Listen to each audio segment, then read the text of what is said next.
Hey everyone, welcome back to my channel. My name is Erin and today I am doing a chatty get ready with me where we do this look. Very Christmas, very green and red. Not sure how I feel about it, but this is what we came up with. But I asked you guys a couple weeks ago in my community tab and then also in my last video to drop me some questions that you guys have that I can answer during a get ready with me. And also kind of this is me reflecting on what I've maybe learned this year through project planning, conscious consumerism, and tracking my beauty budget. So I have your guys' questions. I go through all of them. I answer all of them. And at the very end, one of you guys asked me what I do for a living. So I do answer that question, which is something that I've kept very close to the chest for the 2 years that I have been back on YouTube. So I do answer that question at the end, but also Washburn comes in at the end and crawls all over me. So you guys will get to see that as well. But if you guys want to see kind of just like a no brand, just I'm sitting here doing my makeup type of video where I answer you guys' questions, then stick around because barefaced Erin is coming right at you.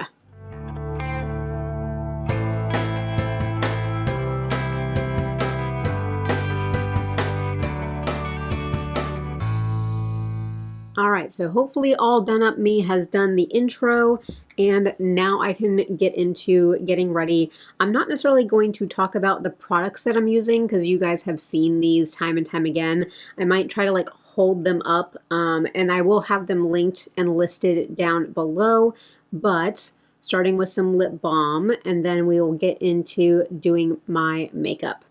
I do have some friends right now, some that are healing, some that are new, so we will also be doing some coverage. But I did have quite a few of you send in some questions about panning, about budgeting, about conscious consumerism. I have them over here on my iPad, so I'll be reading some stuff off of that and then just rambling on from there.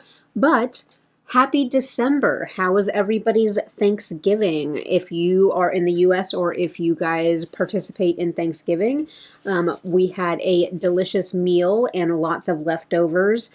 So we actually had pumpkin pie for breakfast, which was perfect. So the first questions here, some of them are kind of stacked together or maybe they touch on the same topic. So 2 questions had to do with how are you not bored with the products that I'm using in my like project panning by the end of the year? And also, how do I stay motivated to pan? And how am I setting goals on my products? So I think, what do I want to go with first? Let's do how am I not bored with my products? And I would say, number one, part of it comes down to mindset, and the other half comes down to the fact that I am rotating through items. I think that doing my deck of panning, which I use more to rotate through my products, and then also doing like my project 10 uses, that really does help me bring other products into my routine and not feel bored. I think that there's some products I just kind of are not exciting to me, like foundation. I need it to work, but I'm not necessarily excited about running out and trying 15 different foundations. So I think that and I used to have 15 foundations. And after I realized that I'm just wasting my money buying things and trying them even though they might not work, it's just I felt like I needed to try them because they were the next big thing. That's where the mindset part comes in of find formulas or find products that you know are going to work for your climate, your skin type. And then of course, you know, get decent at shade matching so you're not wasting time and money on the wrong shades. But I changed my mindset and decided that foundations did not need to be exciting. Foundations just needed to work. And once I changed my mindset about that, then I was able to kind of take that step back and not have 15 foundations in my collection. There will forever be dog hair stuck in my foundation, forever and ever. So as far as not getting bored with the products, it really is not feeling like I have to bring in new stuff all the time. And the things that I do want to rotate through, which would be, sorry, I have dog hair, like blushes, eyeshadow palettes, things like that, then that's where I feel my excitement, where I get to have the creativity. So if you think about like somebody who is a painter, they might not be looking for buying a new what do they put on the bottom of their canvases? Like they have to prep their canvases with something. And so once they find a product that works, I mean, they're not going out having 15 different bases to prep their canvas. Now, they might want different colored paints. They might want a new paint, a new like technique for painting.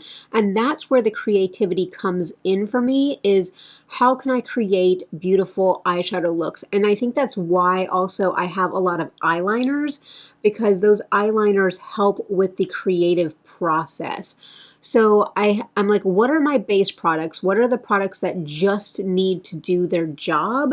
And then what are the fun things? So my skin tone is not changing a whole lot where I need a bunch of different bronzers. Maybe something a little bit darker for in the summertime if I get a little bit tan, just because of the climate that I live in. But otherwise, I don't need a bunch of different things all the time. I'm looking for this, which has my lid setting shade in it.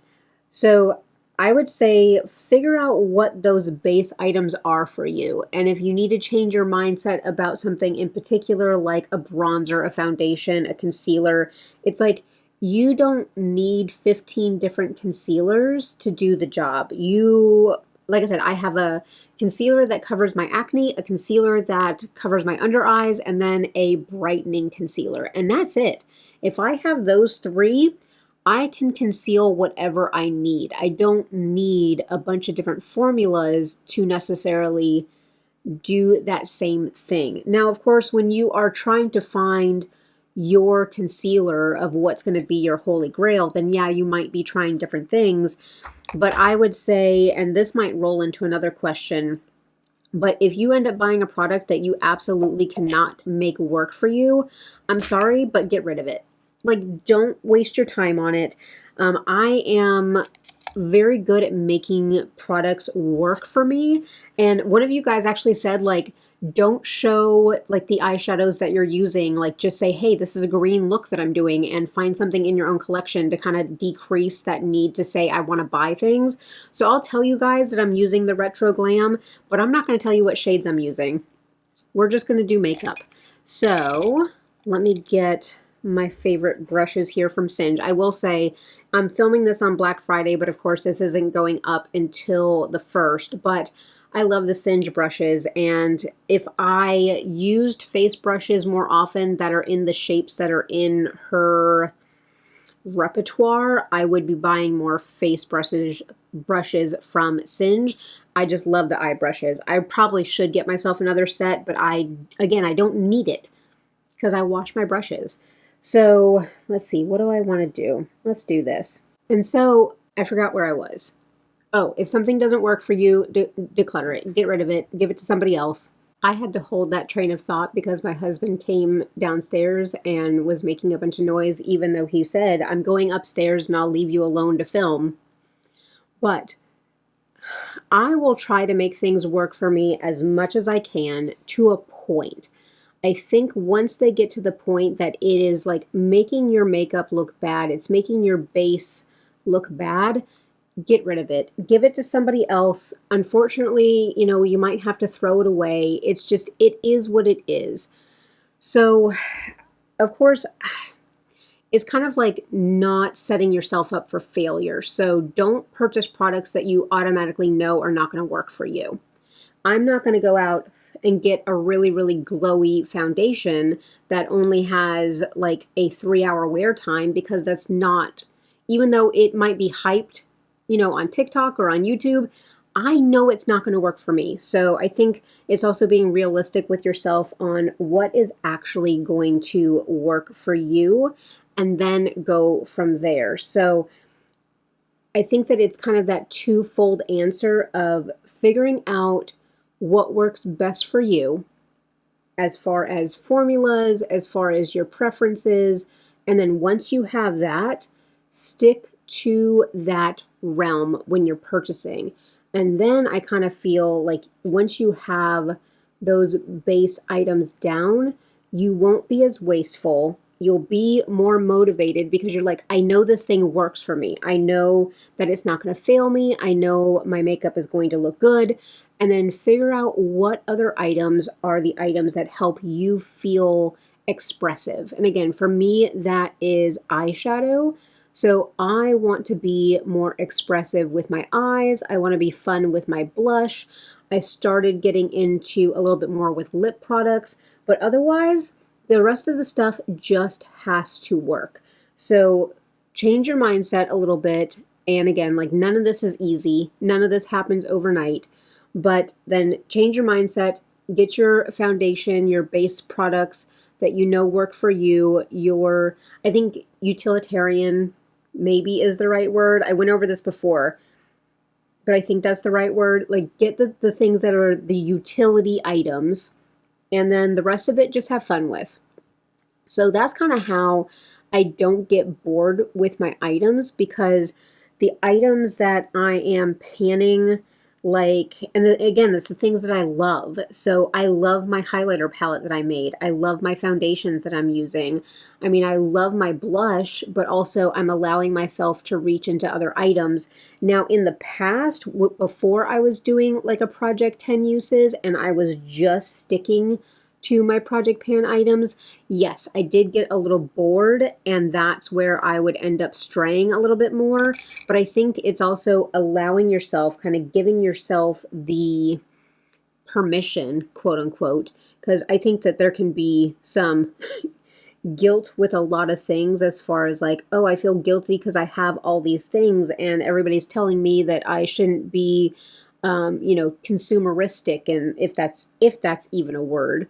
But I think that there's a lot of push for us to be, for our minds to think a certain way, or us to be aligned with a certain like movement or way of thinking. And not to go into actual politics, but if you think of like identity politics, like once you have labeled yourself or you kind of fit into a box, if you have a different belief than what's in that box, we can feel very guilty about it, or somebody else can make us feel guilty about it.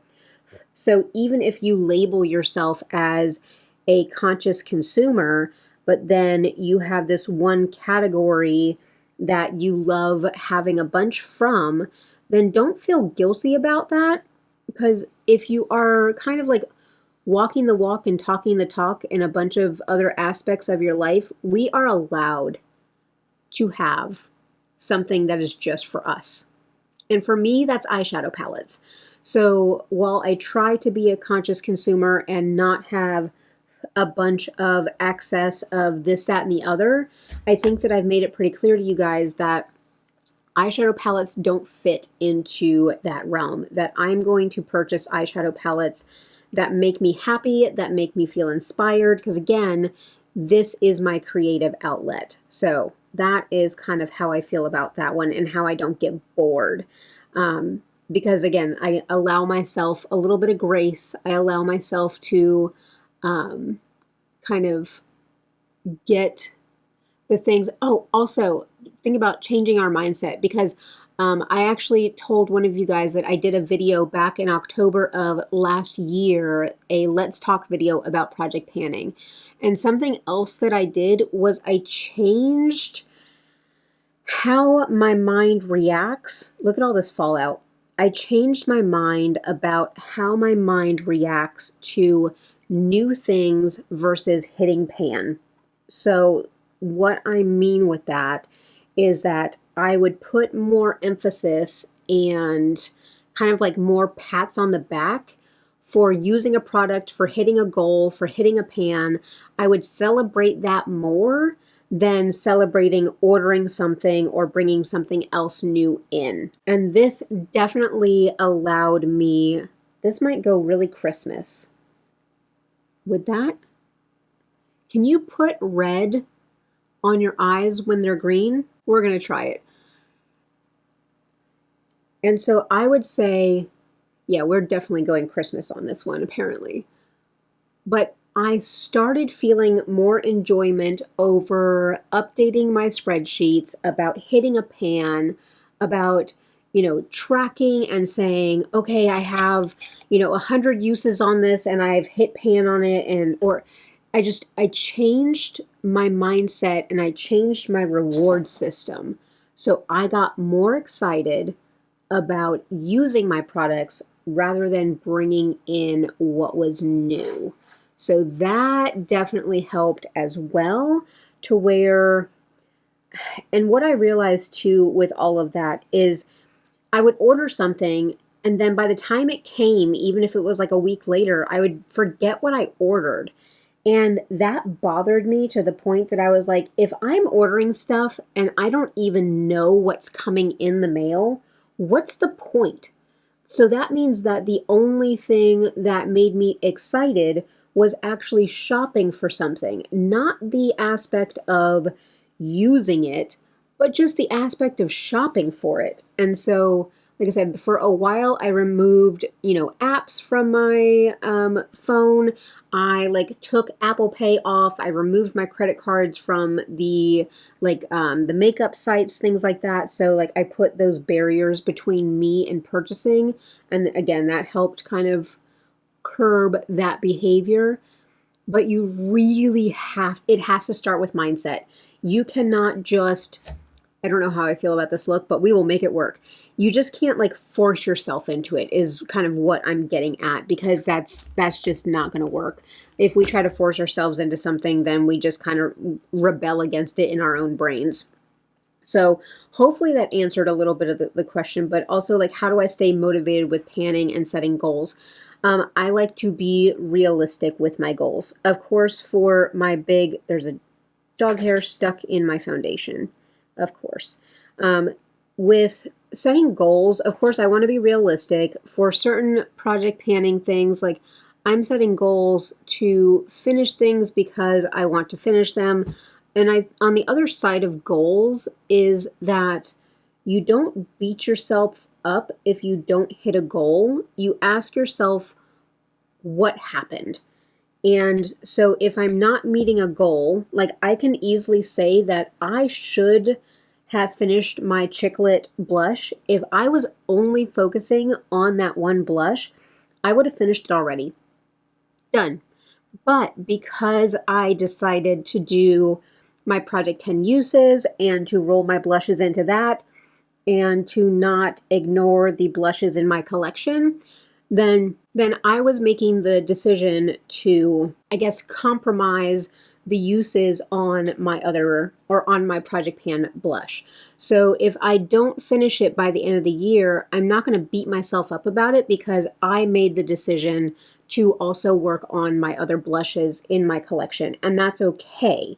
So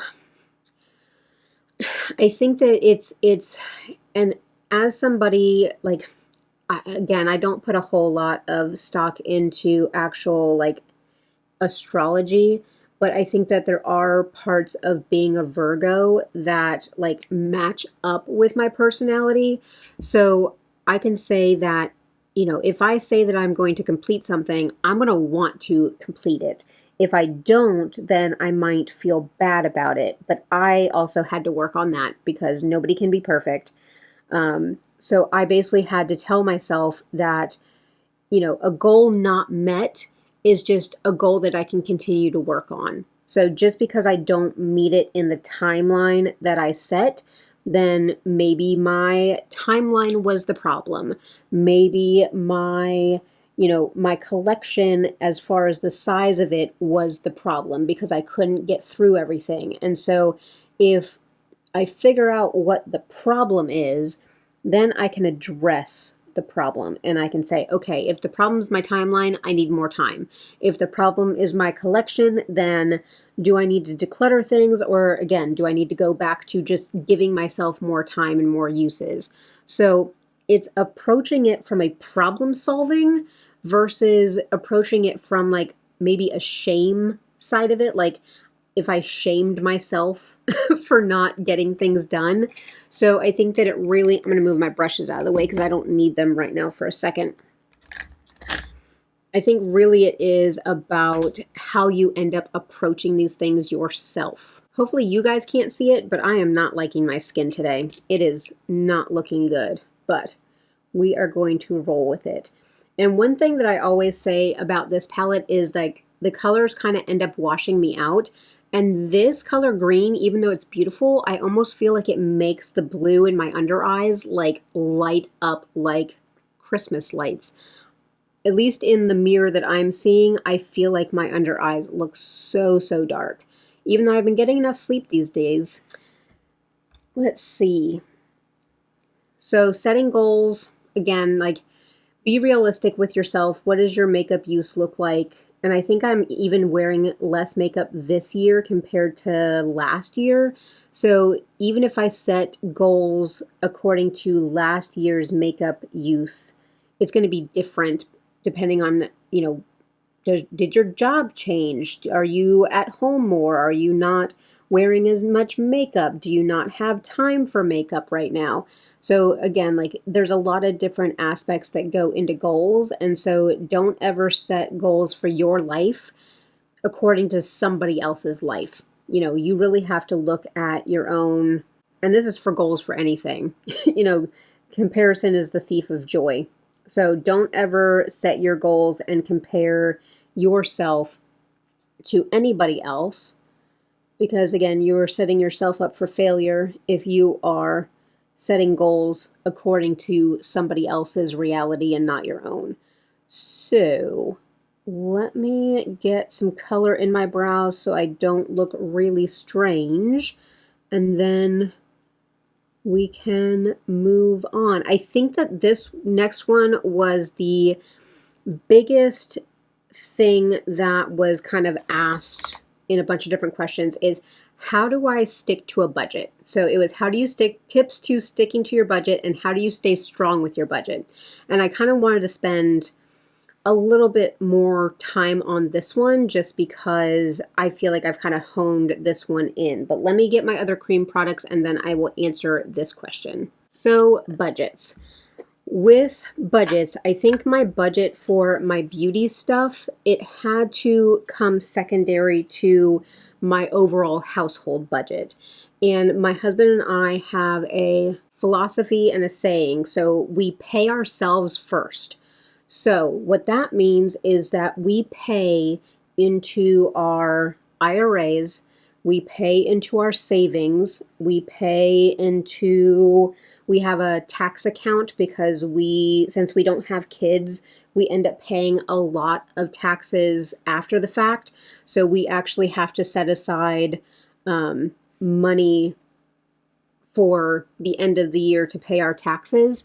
So we pay ourselves first. So into savings, into retirement, into taxes, we pay all of that first. Once all of that is paid, then we pay bills, like we pay the man next. And so once all of that is paid, then I know in my head how much groceries are going to cost, how much we're going to be spending on gas, how much we spend on dog food. Like all of this has to, so before I even set my makeup budget, I knew what my household budget was. And I think a lot of times people don't know what your household budget is. And maybe you're just setting your makeup budget by what feels right or by what you feel you can afford. And usually what I feel like I can afford is very different than what I can actually afford. So once you know what everything else is, and again, you pay yourself first. That is my biggest recommendation. You pay yourself. It's almost like you're paying your future self first. Because again, like if by the end of the year I had not saved up for taxes, we would be scrounging and saying, how do we find these thousands and thousands of dollars that we owe to the IRS? We did that one year that we weren't expecting our tax bill to be that high. And trust me, it is not fun trying to find thousands of dollars to pay the IRS at the end of the year. So we pay ourselves first. So once you've figured out your budget, you've paid yourself first, you know how much it is for you to live in your household. The next part is planning ahead. And so like I know when the Sephora sales are going to be, like the months, not of course like when, but like we all know when the Sephora sales are. We know when the 21 Days of Beauty are. We know when Black Friday is. And so from there, it is saying, you know, what am I going to want or need to replenish during these times? So I know like they just sent out the coupon for the 20% off for everyone for Sephora for December. And usually during that time, I repurchase any fragrances we might need, or not need, but you know, we might want. We just had, you know, Black Friday is actually today. So I did order something from Sephora for Black Friday because I knew that within the first couple months of next year, I'm going to need to, a replacement for a product. And why not get it 30% off? So there are certain things to where you can strategize these things. It's like I buy all my brow products during brow day because that means that I'm getting the best possible deal and I'm buying brow products for the year. And this is when it circles all the way back about tracking. And that's why I know how long a foundation lasts. I know how long a bronzer is going to last. I know how long my brow products last. So with that, I can accurately say, okay, I need to pick up, and I'll even take my powders as an example. So like my Nakia Joy, I just ordered more of these during Black Friday because she has a 30% off deal during Black Friday. So I roundabout know how many powders I will go through in a year. So I pick up that many powders. And again, I'm not somebody who is going to go out and buy a bunch of new powders because I know what works for me. So I'm okay with having 5 Nakia Joy powders in my collection because I know I'll go through 5 of them in a year. Maybe that's how many. We will see how many powders I go through this year. But you kind of get the gist. These are things that I don't mind buying in bulk because I'm not worried about, I guess, trying something new from that category. So that is my planning ahead. The rest of it, I think, is trying to get things on sale as much as possible. But one of you had said, oh, my budget was blown out of the water by August. I would say look back at your spending, because you should be tracking your spending. You should be, again, checking in on your budget at the end of every month and saying, what do you have left, either for the month, for the year, for the quarter, however you're breaking it down. If you don't track things and if you just try to keep it in your head will always lie to you, by the way. But I would be asking, if you feel like your budget was blown out of the water by August, I'd be like, okay, where did you spend your money? We gotta see where we're leaking, If we gotta find a leak, we gotta see where the water's coming from. So what did you spend your money on? Okay, was it the items that you picked up? Do you feel like they were needed purchases, appropriate purchases? So this is kind of like, treat it like a research project, like the who, what, when, where, why. Make your hypothesis. But ultimately, you are the only one that can figure out, okay, I went hog wild because all of these brands were releasing palettes at the same time and I bought into the hype and that's where my money went. Or because again, budgets and like fragrance can go out the doors. Like, oh, well, I include fragrance in my budget and I started watching a lot of fragrance channels. And so I started, blind buying stuff. Okay, so you have found your leak. So what do we do about it? And this took me years and years to figure out and kind of quote unquote perfect. And I actually was messaging with Andy the other day and I was really worried about my budget for the end of the year. Because I think for like all of December, I have like $36 left in my budget. But as I sat there and I was like, okay, you have $36 left in your budget, but I was like, but what do I need? and I don't really need anything. I did, as kind of a spoiler to whatever, but I did pick up the Ensley Rain Lighten Your Eyes palette, but that is a gift from my husband for Christmas. So that one will not count in my budget, but it's something that I talked to him about. I was like, hey, I really want this palette. It comes out on Black Friday. I'm going to buy it myself, but that's going to be a Christmas present from you. And he's just like, okay. He doesn't care. He's like, whatever, one less thing that I have to buy for you. So that's where, also, do you typically get money as gifts for birthdays? Can you ask your partner or your parents or whoever, say, I really want, X, Y, and Z for Christmas. Are you okay with getting it while it's on sale type of thing? So there are lots of different ways to kind of stick in your budget and pull things from other avenues. But also, of course, like I increased my budget this year, which I think helped me stay in budget because I was allowed to maybe buy a little bit more, experiment a little bit more with things. But that's just because this past year, I was able to do it with the way that my finances rolled around. Like in past years, it was more important for me to put that money into other avenues and into other bills or paying off debt. So I had to say, where's the most important place for that money to be right now? And it wasn't in makeup. So I had to wait until that opened up. But I think that it's also, I've kind of trained myself that if the money isn't there, it isn't there. And if I'm buying, that just fell out and I caught it. Awesome.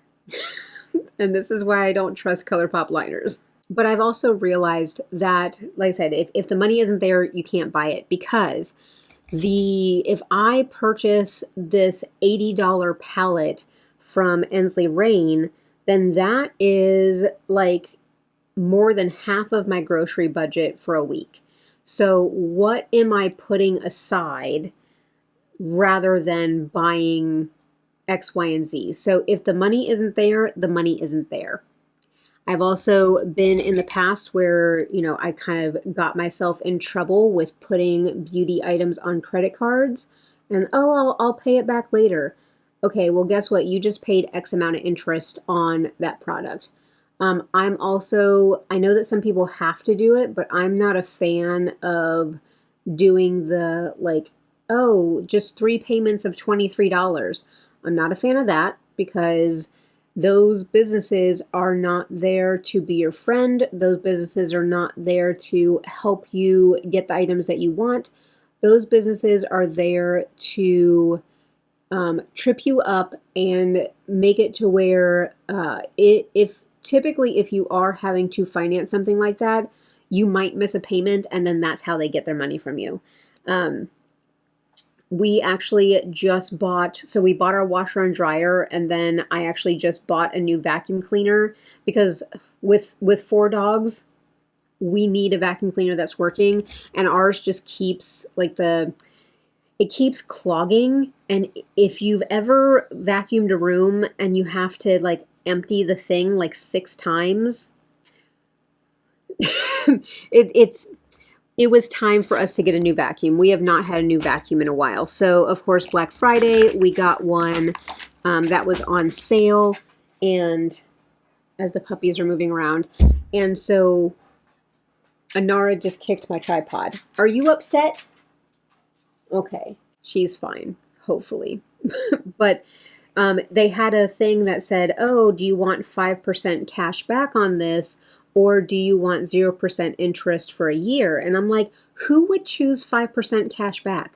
I think people look at that and they're like, oh my God, 5% cash back. That means that it'll, that's in my pocket, or I can use that to pay down the card. I'm like, but the thing is, you're getting charged 30% interest on the card. So 5% doesn't matter if you're getting 5% cash back once, if you're getting charged 30% interest every billing cycle. How does that make sense to anybody?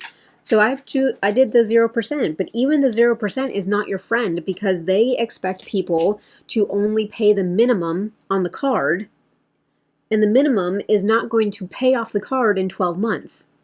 So you're going to end up paying interest anyway. But this is not my lecture on, well, maybe it kind of is my lecture, because if you're not sticking to your budget, you're going to start either relying on credit, or you're going to start pulling from places that you don't need to, where your money needs to go to these other places rather than on beauty purchases. Speaking a little bit on, again, like the mindset of knowing that your money has more power other places. Like by the end of this year, I will have paid off 2 of my debts. And then I am also currently working for an organization that if I work there for 10 years, then my student loans will be forgiven. And so it's like, you have to say, where's the power of my money going? You know, could I be paying off debt to make my life and my lifestyle easier? Or is this eyeshadow palette worth 30% interest on a card? So really, you have to have that talk with yourself. And even if, because I've talked to people before and they're like, oh, well, you know, I don't have debt and I don't have this and I don't have that, so I'm not worried, but I still want to, I feel like I'm consuming too much. I'm like, how's your retirement look? And they're like, what are you talking about? And I'm like, you know, once you can't work anymore and the money stops, you know, your income stops, what are you doing? Because Social Security is nothing. It's nothing. And it might not even be around by the time that I'm ready to retire. So I say, what are you doing to set up your future self? So if you don't want to consume, you know, and you want your money to go other places now, then put it aside so that future you has money to live and to eat. Let's do that instead. That is my biggest tip. But let me look at, and again, sticking to budgets, it's a lot of trial and error. It's a lot of being honest with myself. It's a lot of tracking. It's a lot of balancing my checkbook app every week and seeing where my money's going. It is putting in all of my bills in my checkbook app prior to me going and spending on my stuff. It is immediately after I make a purchase, I transfer the money out of my beauty account into the account that paid for the purchase. So that money is automatically gone out of my beauty account. Because otherwise that money in that beauty account would just sit there and I'd be like, oh, I have plenty of money. Plenty of, don't worry about it. And it's like, no, transfer the money immediately so it's gone, so it's done. So that's how I kind of stay strong or stick to my budget. And I think, again, it goes back to how I don't get bored of my products, is that I don't need to constantly purchase things if I've found things that work. Like once that thing is gone and then it's a replacement, then I purchase. But I don't need a bunch of foundations to be in my collection for me to be satisfied with them. So let's look at, so this one was thoughts on the environmental waste in the beauty community and the word decluttering versus throwing out. And I know that this can be a hot topic and also people can kind of get up in arms. So take this for what it is, as just me babbling and rambling. So sometimes things have to be thrown out. Sometimes they go bad, sometimes you get skin reactions, sometimes things, it's like I would not give my neighbor a lip product that I used that no longer works for me. That to me is unhygienic, that is, you know, you don't share mascaras with people. Some items are one person use only. You know, we don't share those things. Now, the thing that I can think of is like Jessica Braun. So she has a bunch of, look at that blush. Whew. Yes, I have blush blindness. Yes, I do. But we're going to make it work. We're going to make it work. But she has a bunch of sisters. So if her sisters feel comfortable using a lip product after she did, then great. You know, I think of, you know, Samantha March and Angie, they're best friends. If they feel comfortable saying, hey, this lip product didn't work for me, but do you want it? Knowing that the other person used it, then hey, that's fine. But I think for me, who I don't have people that enjoy beauty that are in my relative area, I can't just be like, oh, this lip product didn't work for me. Let me give it to my neighbor or something. And I have a brother, so I'm not giving him lipsticks. But it is kind of, sometimes things need to be thrown out. Now, I think for the general consumer, which that's what I am, even though I'm on YouTube, even though I have X amount of subscribers, I am still a general consumer because I am purchasing all my items. I am not getting PR. I am not getting gifted any products. I still purchase everything myself. So I have control over what comes into my possession and my collection. So for me, for the general consumer, since I'm in control of that, if I'm feeling any sort of like guilt about my environmental impact, then guess what? I'm the only one who can change my behavior. And it's up to me. It's up to me to change that behavior. Now, for other beauty YouTubers that get all the PR, that get gifted things, that get sent things, then I think that it also comes down to, I guess, like if we don't want to see the huge hauls, stop watching those channels. If they don't have the audience to support that type of content, they won't film that content because it's not worth their while to film something that isn't going to get the views. Now, unfortunately, we live in a consumeristic society where I guess we think that having a lot of things will make you happy or give you a certain sense of success in your life, which, spoiler alert, it does not. They say that money can't buy happiness. I think that people that go without a lot laugh at that because they think, well, at least money could buy a decent roof over our head. Now, I don't think I think that people kind of get that misconstrued that if everybody had unlimited money, it would not solve the world's problems. I think that having enough financial resources to be able to support yourself and have a general good living, absolutely. Like, we need that. But, if everybody was riding around in a Ferrari, then nothing would be special about a Ferrari. And we would be always seeking, then if everybody has a Ferrari, then I'm not special anymore and this vehicle isn't special. So how do I find the next thing that's going to feel special? And we would constantly be searching for the next thing that makes us feel special. And so with that, I guess I can kind of wrap all of this together that for my own consumerism and for my own content that I want to watch, I want to see those people that find the like perfect thing that they will repurchase, and they're not like, oh, I need to now go buy 15 other foundations because I am always seeking the next special thing. No, if you find something that's good, it's good. Now, on the other side of that, I watch bigger YouTubers who do try out things because we kind of need that. I think back in the day, there was like Consumer Report. So if you wanted to buy a new dishwasher, you would look at the Consumer Report and they would lay out, here's the pros and cons. This is what we tested. This is what, our like, what do they call them? Where they like survey a bunch of people and they get their responses. Like, they've done all that. So beauty influencers, in a sense, are our Consumer Report. They're saying, how does this work? Is this good? So we still need those people, but I don't think that we need those people in the abundance that we have them. So, like, I trust Jessica Braun, even though we have completely different skin types. I trust her opinion on things. I trust Angie, and those are pretty much the only big ones that I watch. Everybody else that I watch are smaller content creators.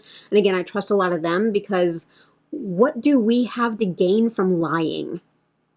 Nobody's paying me to lie about a product. So what do I have to gain from lying about a product? So I do trust the smaller channels, absolutely. Let me spray my face.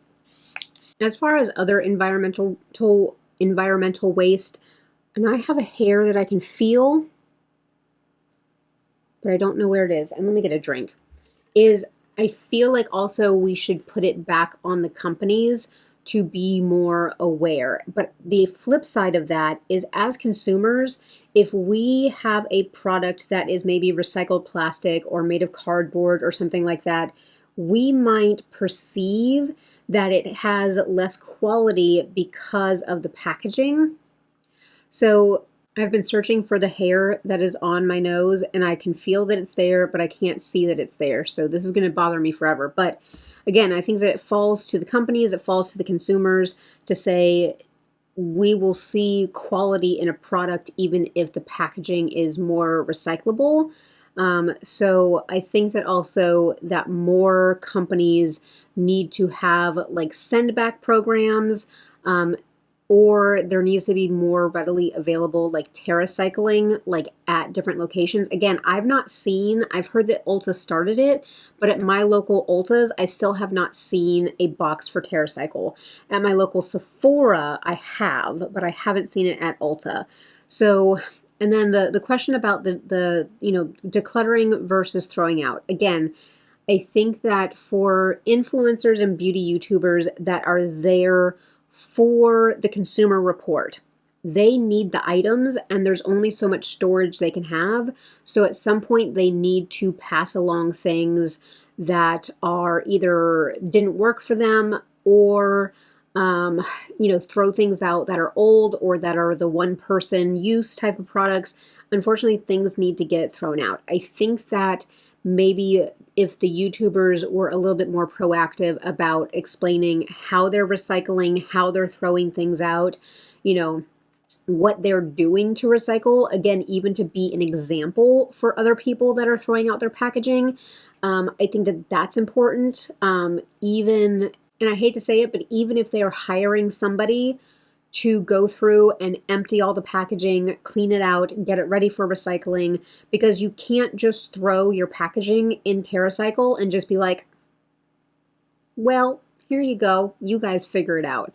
Like, it still has to be clean products, just like when you put recycling items in your recycling bin, they still have to be clean. So I think that there is that other step of, let's say that this bronzer didn't work out for me. I still have all of this bronzer in here, so I would need to crush this up, rinse this out, clean this pan to be able to recycle this pan. So there are parts to it. Same thing here, like this has a magnetic bit underneath the pan. So to recycle this plastic, I would have to take apart the magnetic part from the plastic. So all of that takes time, but if they want to show that they are doing the things, then maybe they need to be hiring somebody, an assistant or somebody to come in and do that. Or if they have a beauty friend that likes doing that, then they can do it for them. But I think that some things do need to be thrown out, unfortunately. It's kind of like when the cheese gets moldy, you have to throw it out. So, but it is being aware of the amount that you are contributing. The whole like single use restocking thing on TikTok, I think, is disgusting. Again, certain things need to be one use only, certain things, but I think that they take it too far as it is aesthetic. Sometimes people, what's another one that bothers me? And again, if these are your thing, then I'm sorry, but there's one where they do like the keychains where they put like 15 things onto this keychain, and it's like, well, number one, you're not supposed to hang that much weight from your car key, even though nobody's car keys actually start like this anymore. But if you still have a vehicle where you stick the key in and you turn it, you're not supposed to have a heavy keychain because it can mess up your ignition. But like, if you are because a lot of them have like the glass punchers, or they have like the brass knuckles or whatever, like If you're in an emergency situation, are you going to be like, hold on, let me find on this bulky keychain, which is the thing that we have we have seatbelt cutters and glass breakers in each one of our vehicles. And they are, because I don't know if I shared this before, but I have a fear of driving over bridges. And every time that I drive over a bridge, I have an intrusive thought of going over the side. Not that I'm like intrusively like attempting to go over the side, but I have an intrusive thought that something is going to happen that makes me go over the side of the bridge, and then I'm not going to be able to get out of the car. So bless my husband, he puts up with me, and we have the seatbelt cutters and the glass breakers in every single one of our vehicles, and it is actually like hooked to the seatbelt because that's where you need it. If you're in an accident and your big bulky keychain thing is in your purse in the passenger side, you're not going to be able to get to it to cut your seatbelt and get out of the car. It's just plastic junk that will end up in somebody's drawer and then end up in the trash a year later because you realize how impractical it is.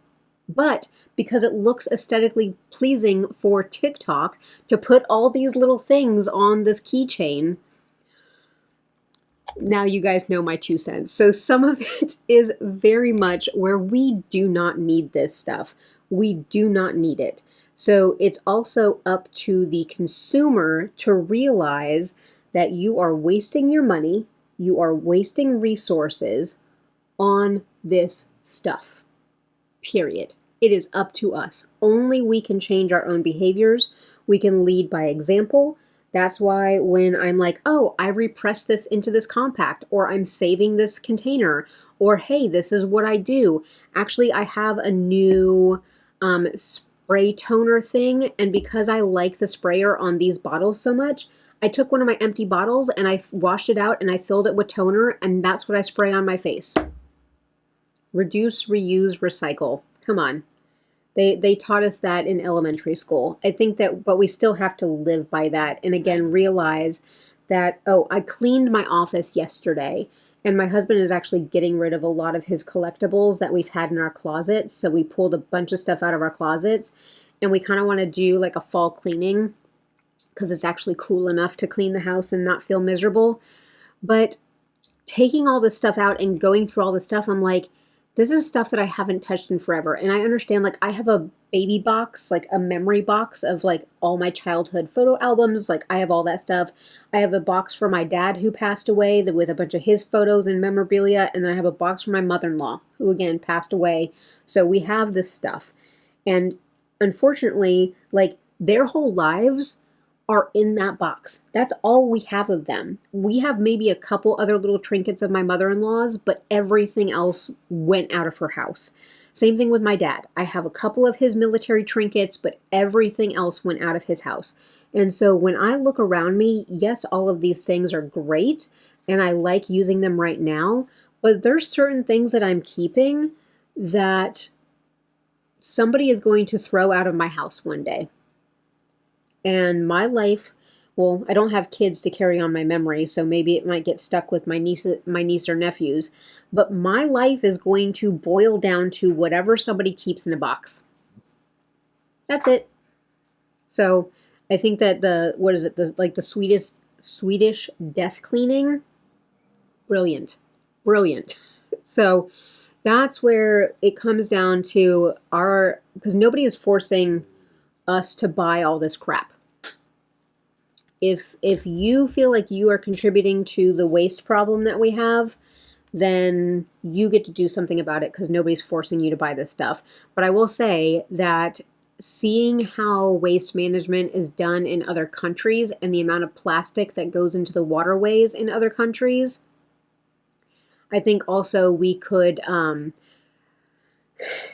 put a little bit more emphasis on their infrastructure. And I know that we are not doing well with adding to it, but there is other problems in other countries with infrastructure as far as them keeping plastic out of our waterways as well. So if you ever got, what is like the Clean River Project, they're doing it where they have little robots that clean all the water before it hits the ocean. Amazing. Love it. Love it. We need to be like singing them out. Here's a twofer while I am kind of finishing up the look here, which I did not get my brow gel. Let me get my brow gel real quick. I do have mascara, so I'm not going to forget mascara today. I actually do have it, but let me get my brow glue real quick, and then we'll go over this double-ended question. So this question is, how has YouTube changed or altered your life, if at all? And the other one was, how and why did you get started on YouTube? Were you inspired by other YouTubers? How did you decide on your particular like format of your videos? And how has YouTube changed my life, if at any? I now have to section out about 5 hours of my time to film, edit, and upload and do like my graphics and stuff like that. So for every video that you guys see, it takes about 5 or 6 hours of my time to do it. And I would say that the whole reason that I started my channel back up, because I started my channel, I think back in 2017, and I did have that consumer mindset where I wanted to do big hauls and try 15 foundations. And I think that that was just the atmosphere of YouTube at that time, and that's what everybody was doing. So I felt like that's what I had to do. And that lasted for about a year because I spent so much money and had so many products and had so much crap that I was like, this is not worth it. I can't keep up. And I think again, I was trying to keep up and I was like, I can't keep up. So when I came back 2 years ago to start my channel up again, it's because I started a new job where I work 4/10s, so I have 3-day weekends. And so I was like, okay, I have an extra day so I can actually film and still have my like rest day, my chore day, and then I can have a filming day. And so that really helped me start my channel again. And between like 2019, 2020, and I think 2021, I really honed in on my tracking, my project pans. So when I started my channel up again at the beginning of the end of 2022, beginning of 2023, when I started again, it's because I felt like I had something to offer the panning community. And my particular way that I had been able to focus with my tracking, with my spreadsheets, with how I am presenting my information, I felt like there was something missing. Like we all know the project panners who miraculously go through products at record speed and you're like, okay, are you eating it? Like what is happening? And sometimes I feel like you guys look at me and say, oh my God, are you eating your products? But the way that I'm doing my makeup today, that's how I do my makeup every day. So the amount of product that I'm using is the same amount that I use when I'm on camera with you guys. So if that's me using a lot of product, then maybe that's more than what you guys are, but I'm not eating my products. But I think that I kept seeing panners that were either overwhelming themselves with too many projects. So it kind of was like they would come on every single time and apologize and say, oh, I'm doing this, that, and the other. And I'm like, then stop doing that. Like I'm yelling at the screen. Stop doing that then if you know that that's your problem. So I kind of came back onto YouTube because I was like, look, this is what my collection looks like right now. This is how I've been tracking. This is how I'm doing it. This is the amount of projects I can feasibly do and keep track of. And I kind of wanted to be the example of what is realistic. I think I also came on that year with a realistic budget of the like $50 a paycheck. And again, if that's not realistic for you, then you do what you have to do. But I felt like I was like, okay, this is realistic. I'm not earning any money from YouTube, so I'm not getting PR. I'm just a lady who sits in my house and enjoys makeup. And, here's my realistic budget, and here is realistically what's coming in and out. Here's how I'm purchasing my products. Here's how I'm tracking the sales. Here's how I'm panning my things.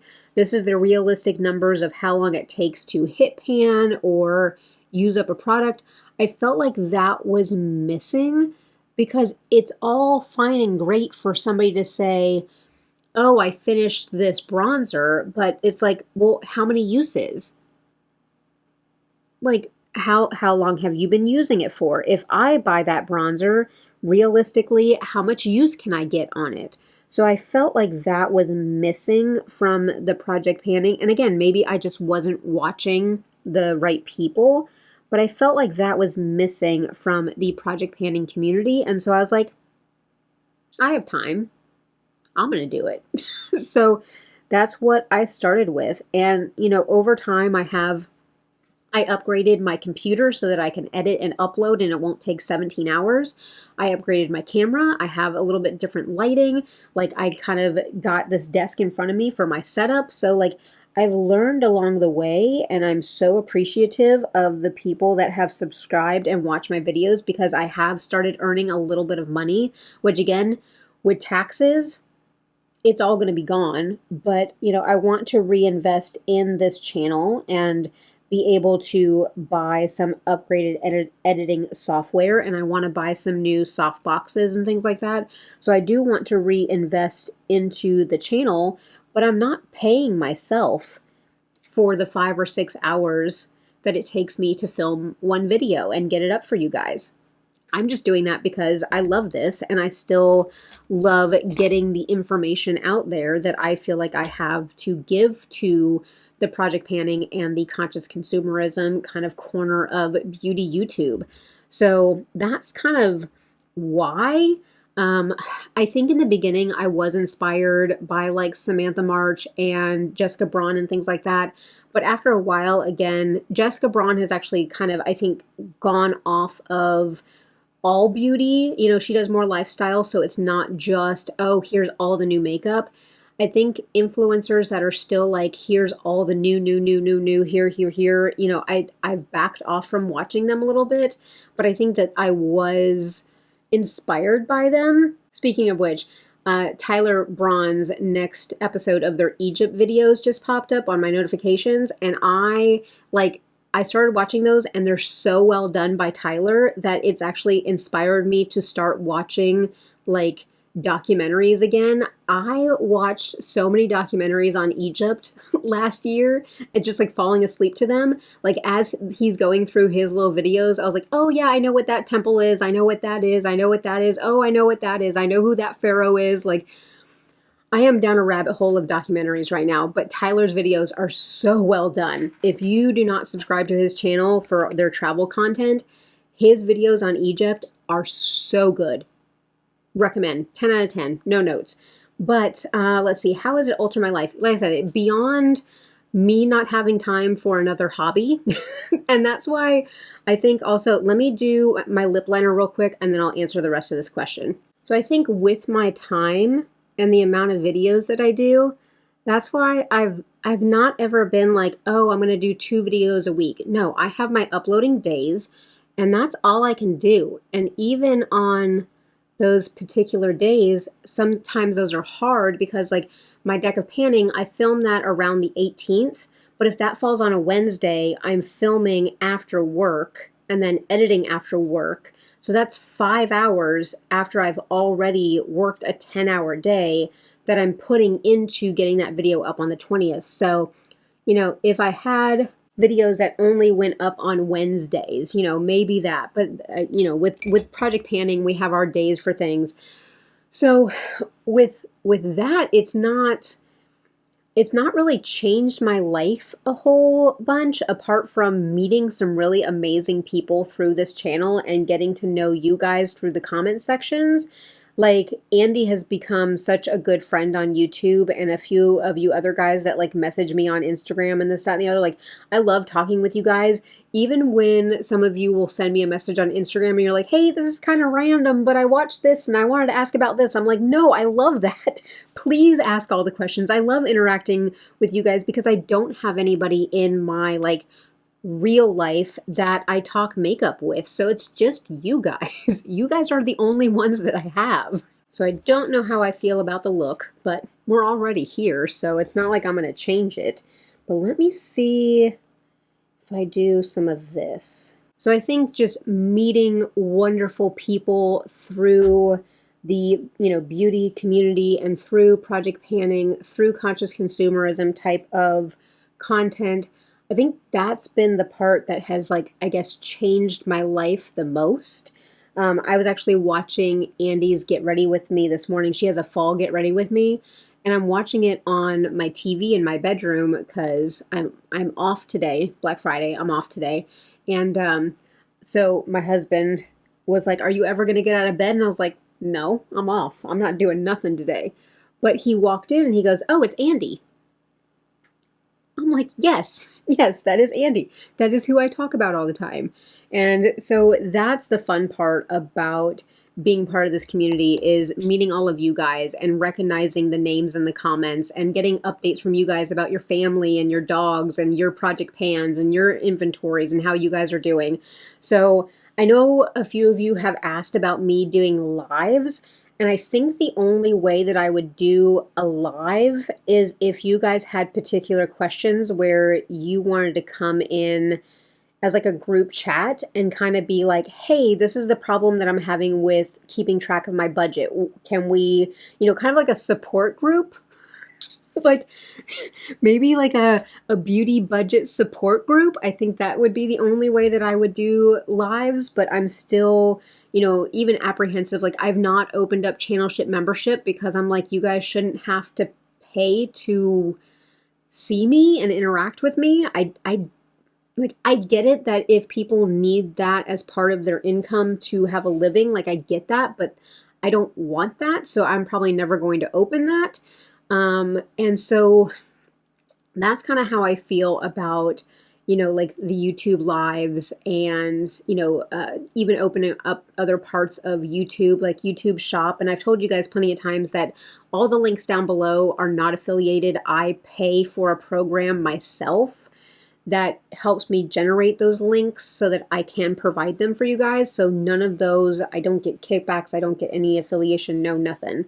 So now that I'm done with my makeup, let me actually go put on some clothes and some jewelry and let my hair down and see how the look actually came together. Because again, I don't know how I feel about this red and green Christmas look, but give me 2 seconds to kind of gussy myself up a little bit, and then I'll answer these other questions. So I'm not sure if gray was good to go with this eye look, but it had sparkles. And I put on my snowflake earrings because I'm feeling festive for the beginning of December and for Christmas coming. So, but I still don't know how I feel about the mix of green and red, but hey, we're going with it. We are going with it. So there is another part to that last question that I wanted to go back to, and that was, how did I decide on how I want to format my videos? And I do the same thing with my writing. So I write the stories that I want to read. And so I film the videos that I want to see. I format them the way that I want to see project panning videos. So even, what was it? Andy, a long time ago, she was like, hey, I'm going to start using graphics to show on my No Pan Left Behind. Are you cool if I do the same thing that you do? And I'm like, yes, because that's what I want to see. I want to see the comparison pictures. I want to see the usage. I want to see the weights. I want to see the differences. I want to see those things because that helps my brain make a decision about a product and make a decision about a purchase. So I wanted to, and I'm also a person that, and I say this to my clients all the time, is that you cannot make a well-informed decision without all the facts. And my mirror is right there. I can see it in there. So we'll let that go off to the side. But I want to provide as much information to you guys about the items that I'm using. And that's, sometimes I feel like I can be a little bit repetitive, and if you guys have picked it up, then hey, I know. But I feel like sometimes I can be a little bit repetitive. I can kind of like give reviews on something every single time that I have a video. And it's like, if somebody's just tuning in, I want them to hear the amount of information that they can make an informed decision on. So that's the way that I think about the format of my videos, is I am basically putting out there what I want to see. So bless my little heart, if I ever publish a story, it'll be because I wrote that story because that's what I want to read. And it's not that other people aren't doing it, but it is that, or it's not because I feel like I can do it better than other people. It is just maybe there's somebody else out there that has been looking for this piece of the puzzle or this particular style. Maybe there's somebody else out there that has wanted to read X, Y, and Z, and they will find it in my story, or they'll find it in my content. They'll find it in my delivery, whatever it is. So that is the way that I think is it's kind of like be the change you want to see, or it is treat others how you want to be treated. So it's kind of that leading by example. And again, this is nowhere me stating that I have it all together and I'm not up on a high horse. I'm not on a pedestal on anything. I hope that you guys know that about me. I will drag myself if I need to, but it is saying, hey, if you guys have been struggling with getting this piece of your motivation going, then hey, maybe try this in this imperfect way. Try this, or help make this decision by me giving you this information. Even me saying like, I don't know if I need a certain eyeshadow palette because it looks so much like this, that, and the other. So hopefully some of those comparisons, hopefully some of the information hits home for you guys. And that's basically all I'm trying to do. And so one of you said you're always down for puppy talk. And I mean, Jane's over there sleeping. Anara's down here. Washburn's in the hallway. Malcolm is out in he's like laying by the back doors. The weather got a little bit cooler, so he's been hanging out there. But puppies are good. I mean, you guys will see a lot of them. One question in here is, what's your job? And I've come back onto YouTube. I think I've mentioned it in videos long ago, which almost I'm going to say, like, I almost want to put a lot of those videos from before, and I did delete some. I did put some on private.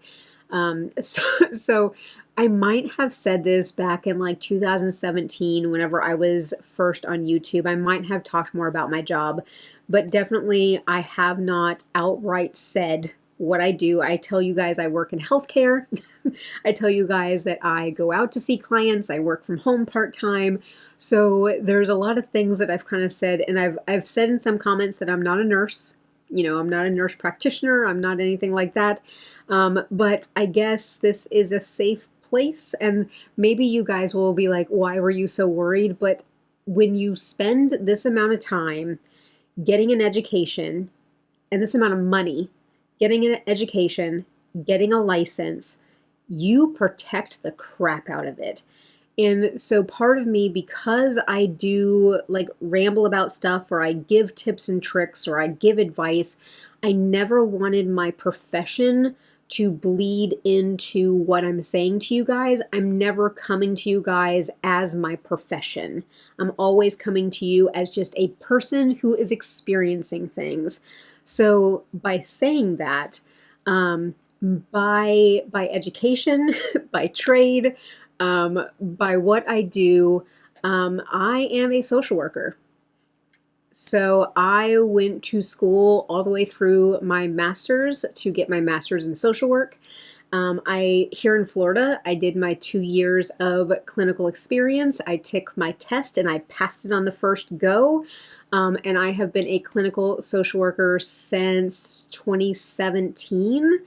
And then I got on to, and I work currently for an agency that meets the qualifications for me to have the public service student loan forgiveness program. I'll leave it at that. But I work for a public service agency. So I have been doing social work. I graduated with my master's in 2014. I worked in a hospital for a little while. I was an emergency room social worker, so lots of stories and lots of fun stuff from the emergency room. Then I went on to work in hospice, which was the most rewarding job I think I've ever done, and I would love to go back to it someday. when maybe money doesn't matter. Right now, money matters. And so I worked in hospice for 5 years. Again, very rewarding, loved the work. And then in 2019, I came on to the public service agency. I did therapy, so I was a therapist for the first 3 years of me working at the agency. I did therapy.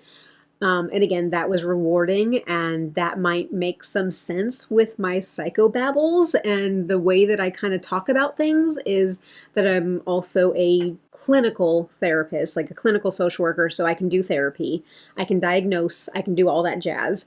And then for the past 2 years, I've worked in more of a role with the elderly. And so I basically help keep old people in their homes instead of in facilities. So it is working with the families to make sure that the elderly have support in the home so that they don't have to leave their homes and be in like nursing homes or assisted living.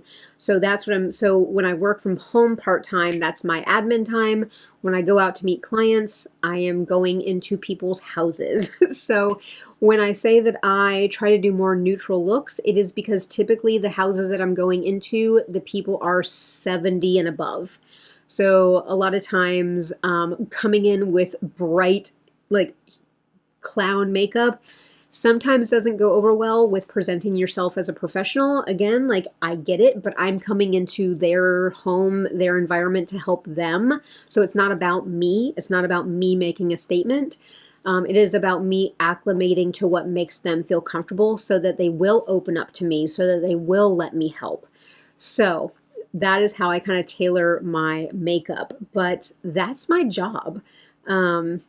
Oh, my husband's asking if I'm done filming. Let me tell him not yet. So now that I have said my job, I kind of feel like, again, I need to put the big notice out there that never am I coming on here in my professional, like with my professional hat on.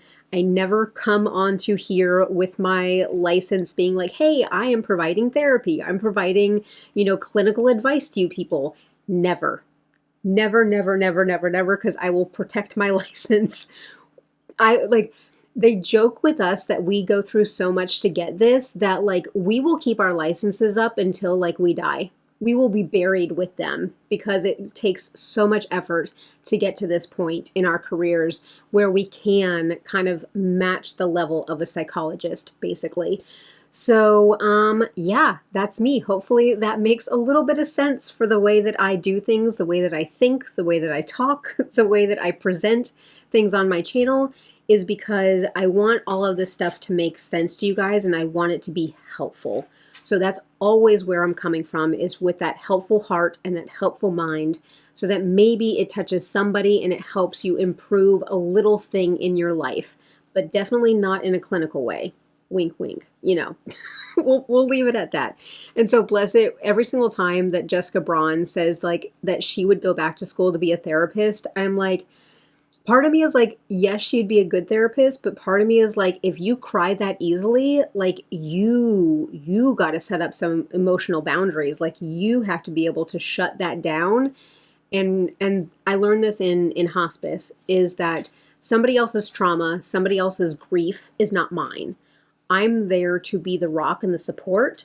I'm not there to like take that into me or even add to the stress of what they're going through processing their emotions. I'm there to be neutral. So you have to learn how to manage your own stuff. So that's my 2 cents. For anybody out there who is thinking about going into this profession, I mean, feel free to ask me questions. I'll give you the goods and the bads and the pretties and the uglies of it. But definitely this job is not for the faint of heart, and it can get very stressful at times because you do have people's lives and their mental states kind of in your hands. And so you definitely need to have the fortitude to deal with that. But that is all the questions that I have. I hope that you guys enjoyed this little get ready with me with this very Christmas inspired green and red look. And I hope that you guys enjoyed the answers to the questions. Thank you so much to everybody who submitted a question. I thank you guys so much for engaging with me. Again, if you guys ever would want me to do a live where we kind of did a support group on how we can better certain pieces, again, not ever in a professional or clinical setting. Like, I cannot do that online. I cannot do that over the internet. I cannot do that through my videos. I'm not coming on here as a professional, just as another person who has kind of figured out how to make this work. And I would be talking to a friend on helping them make it work for them. If you'd ever be interested in that, let me know down below and I'll consider setting one of those up. Because like I said, I have my livelihood to protect, most definitely. So, but otherwise, that is what I have for you guys. I'm going to encourage you guys to do all the things. I'm going to have you hit a thumbs up on this video if you enjoyed this chatty get ready with me, getting to know me a little bit better, and also, of course, me answering y'all's burning hot questions about project planning and budgeting. And hello, little boy. Hello, little boy. Yes, you are my baby. Mr. Wash. I'm going to have you, just give me a second. Give me a second. I can't talk to him in the sing-song voice, otherwise he'll get really excited. But make sure to hit that subscribe button. If you are new or if you are lurking, then go ahead and hit that subscribe button as he is under me. Buddy, what are you doing? I'm trying to wrap up. You're knocking into everything. Yes, you are. Yes, you are. You're knocking into everything. Okay, so we're going to wrap this up real quick. Hit that subscribe button. Drop me that comment down below. Let me know how you guys are doing. I apparently need to go take care of dogs. Everyone who submitted questions, thank you so, so much. I appreciate you guys so much. He is like a bull in a china shop. But I'm going to wish you guys a beautiful day, and I'm going to catch you in my next one. Bye. You going to say bye? Oh, now he's out of here.